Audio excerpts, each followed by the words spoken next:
Hello everyone, welcome back. We will talk about performance-based assessment and portfolio assessment today. Here is a direction for you. After listening to the lecture, please save your answer to the activity question in a document and then you can submit your document online.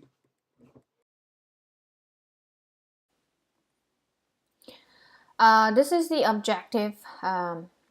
For today, we will talk about performance-based assessment and what is a performance-based assessment and also portfolio assessment. Okay, let's talk about performance-based assessment. Performance-based assessment refers to where an adult directs a child to answer specific questions or perform specific tasks, and then collects data on the child's answers and performance. So when an assessment is focused on or want to see students' progress or performance, then it's called performance assessment. So performance assessment is a term to define or categorize some forms of assessment. So when an assessment is looking at or focused on a child's performance or progress in his or her natural setting, it's called performance assessment.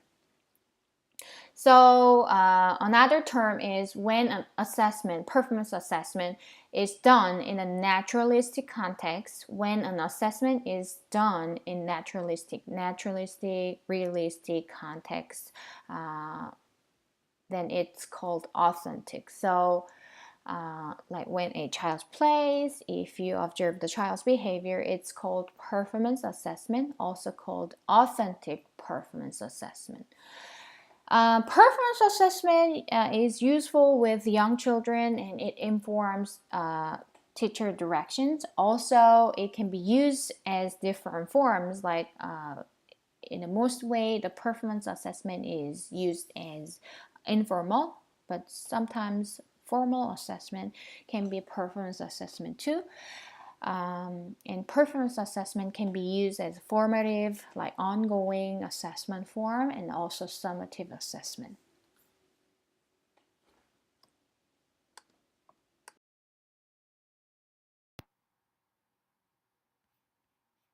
Okay, the purposes of PA, performance assessment. Well, we want to know the child's development and achievement through performance-based assessment, and performance-based assessment is understood as often used as informal assessment. It's because the performance-based assessment is related to instruction directly, oftentimes. So the performance activity is a natural outcome of ongoing curriculum and instructions, and not a separated types of experience that is unfamiliar to the child. So it can be also used to evaluate whether early childhood program the teacher runs are meeting the needs of young students. Okay, these are the types of performance-based assessment. Teacher can use interviews to find out what child understands about concepts, for example. The teacher simply asks questions when the child plays or when the child is doing something to ask the child's understanding or to help the child's performance. Structured interview is planned by the teachers to acquire specific understandings about child, like after reading a story or after the child completes worksheets. These results can be used as diagnostic means by having the answer from these assessments. So teacher can find out what kind of help the child needs. And then the contracts are the plan between a child and and a teacher, or child, teacher, and parents. And the teachers records a child's progress. As you see in this example here, so for students who have some problems engaging in a school programs or activities, teacher and the students sit together and discuss the expected school behaviors or activity or objectives during such activities for a specific time frame, or like half of the school day, or whole school days, or whole school day, or several school days. So they will create some plans with expected behaviors for such times, and the teacher can provide like some simple intervention like visual directions for the students, like visual schedule or visual cue cards, or if the child can read, then teacher provide like simple written directions to remind the child to perform these expected behavior like occasionally. And the teacher records how the child performs and meets the behavior expectation they discussed during those activity, and then eventually student can get rewarded.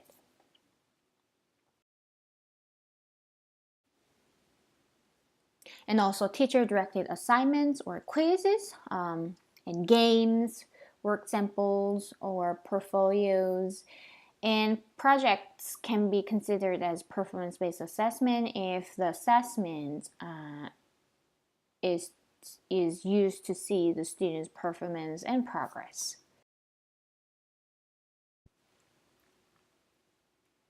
Okay, so you can use form of observations, documentation, rubrics, or checklist, rating scale. However, you want to make sure that your teachings and your assessments are well connected to standards. Like these days, we're considering like, for example, Common Core. So we want to measure students' performance and progress that meets the standards. So here's the examples of performance-based assessment informal.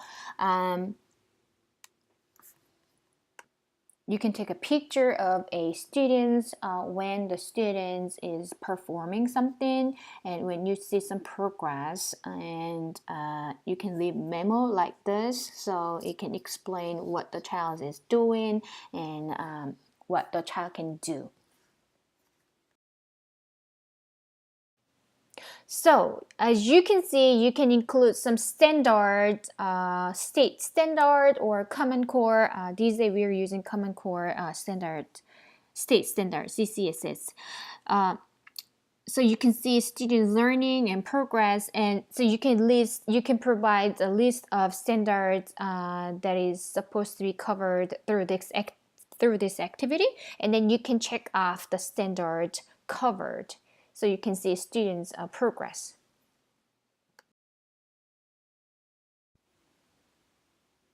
Here's some advantage of using performance-based assessment. You can conduct this performance-based assessment in natural context, so it's easy and it can be used as informal.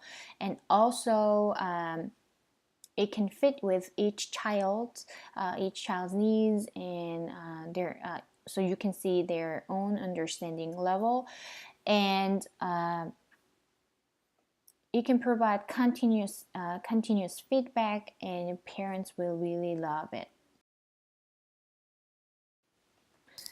Alrighty, some disadvantage of using this type of assessment. It's very subjective, so it can provide some biased interpretations by teachers, right? And it's all teachers' work, so it can be considered as time-consuming work. And in most cases, performance-based assessment is used as informal assessment, so reliability and validity may be questionable, but I really like the preference-based assessment. It's easy and parents will really like it, right? Okay, now let's talk about portfolio-based assessment. I believe you're pretty much familiar with this type of assessment, so it will be easy and quick. Okay, here is another justification for needs of various alternative assessments. So, the traditional ways of assessment, the standardized test, provides letter or points or grades, and the standardized tests they do not represent a student's progress or achievement in depth. So we need to use many alternative assessment, uh, including portfolio assessment.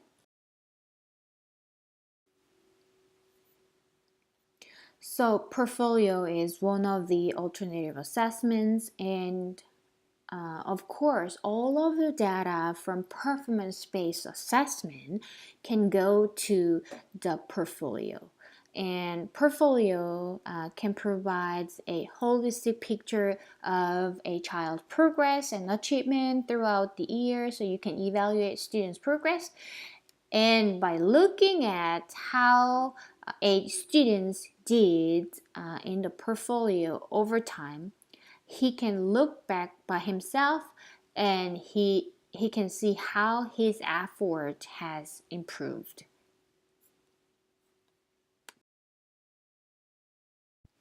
Okay, here's the types of portfolios. There are generally four types of portfolios. The first one is working portfolio. This is just like a collection of student work. A teacher just collect a student's work for future evaluation, and then the evaluated portfolio are the most common types. So evaluated portfolio allow the teacher to make an assessment of a student progress, and these type of portfolio are used to report students progress to parents, because usually evaluated portfolio includes a teacher's interpretations or details. And showcase portfolios are used when they have some special events like open house events. So a teacher picks some representative work, like best work from the student's portfolio, working portfolio, and like present. So it can exhibit students' best work when some groups of parents are in the school, so the parents can see a student's progress. Okay, let's talk about how to organize a portfolio. Well, there are a ton of ways you can organize a portfolio, but the easiest way is to organize it by developmental approach, developmental domain, or developmental skills. For especially if you are teaching young children, this can be the most convenient way to organize a portfolio, like because they have less developmental domain and more informal assessment. So like art, activity, movement, math, science, language literacy development, and personal social development. So you can organize students' work by this developmental approach. You can also organize your portfolio by subject area. Like this approach can be used for older children, like middle school, high school students. First, you can include some standardized tests or accomplishments tests, and then you can include some example, like students work samples across curriculum, like language art, math, and spelling. And then you can also include teachers' observations, your own measure, like teacher design tests, like quiz, something like that. And then you can include some more forms as well. Now, let's talk about how to set up and use a portfolio as an assessment system. So, you you first need to determine the purpose of portfolio. We talked about there are four different types of portfolio. So let's say I want to use the portfolio to evaluate students' progress. So I want to go with evaluated portfolios. I said that's the most common type of portfolio. So I chose the purpose of portfolio, and then I have to decide how it will be organized. So like I said before, you can use developmental approach or subject area approach, but easiest way you can consider to organize a portfolio is by time, like chronological organizations. Maybe the best, maybe the easiest way you can organize a student's portfolio in developmental domains or subject area, so you can see students' progress in order, right? When you create a portfolio, remember that you can create a table of contents, and then whenever you have some new items added, you can update the table of contents, and then you can place that table of contents in the very beginning of portfolio, so you and parents can see what is in the portfolio. Also decide where and how it will be stored. Your textbook say you can use pizza boxes or grocery bags, like plastic crates, office supply boxes.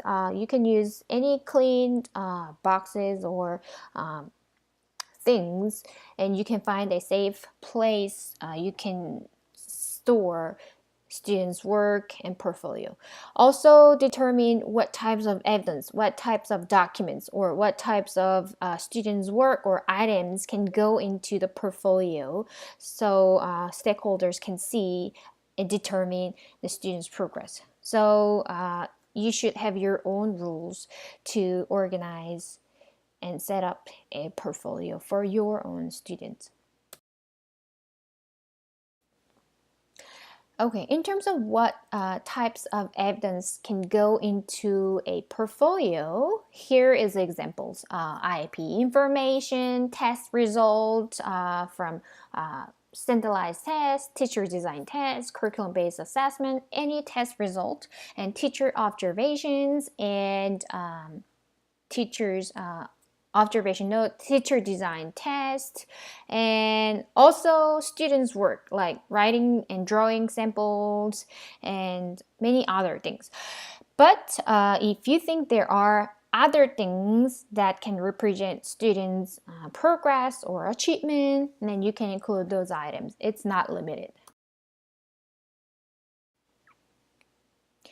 Advantages and disadvantages of using portfolio to report students' progress. So some advantages you can think of are it's very flexible, and it's a good way to report progress to parents, and you can also include student input, right? However, it's very time consuming. Teachers should organize, teachers should collect students' work, such things, so it can be time consuming. And fairness issue.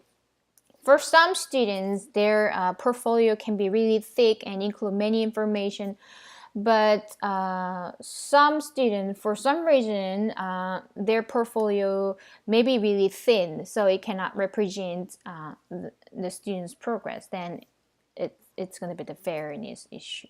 So because it's subjective evaluation, so that's the pros and cons. Now let's talk about IEP and IFSP briefly. Next semester we'll talk about and we will practice creating IEP and IFSP. But I just want to briefly go over what is IEP, IFSP, and what's the difference between these two. Okay, IEP forms are available online, and each state has their own IEP form. So if you go to each state's Board of Education webpage, then you'll be able to find the required template for the state. So we will talk about Illinois IEP next semester. But before that, I want to highlight the difference between goals and objectives, and then I want to highlight how to create a measurable objective. So like I say before, each objective must include these 5 elements: student behavior condition criteria and mastery of behavior. These are the required elements for a measurable objective. Here's the difference between IFSP and IEP. IFSP stands for Individualized Family Service Plan. So this plan is for individuals aged from birth to 2 years and 11 months, and this plan is intended to support their families as well. IEP stands for Individualized Education Program, and the IEP is for children's age from 3 to 21 years old, like more like school age children. Under IFSP, a child and his or her family can receive early intervention in their natural settings such as home and daycare. An IFSP team member can include parents, other family members as requested by the parents, and service provider, service coordinator like home service provider, daycare teacher, and also professionals who involve in evaluation, assessment, and diagnostic process. IEP, you as a teacher, if you create IEP, then you must include information about how the child can be supported and how the child is supported in mainstream environment with other typically developing children, because we don't want to separate the child without reason, right? And the team member can include parents, regular teacher, special ed teacher, a school representative, and a person who can interpret the result of the evaluation, like special ed teacher you, and like school psychologist, and other therapy teacher like OT, PT, ST teachers.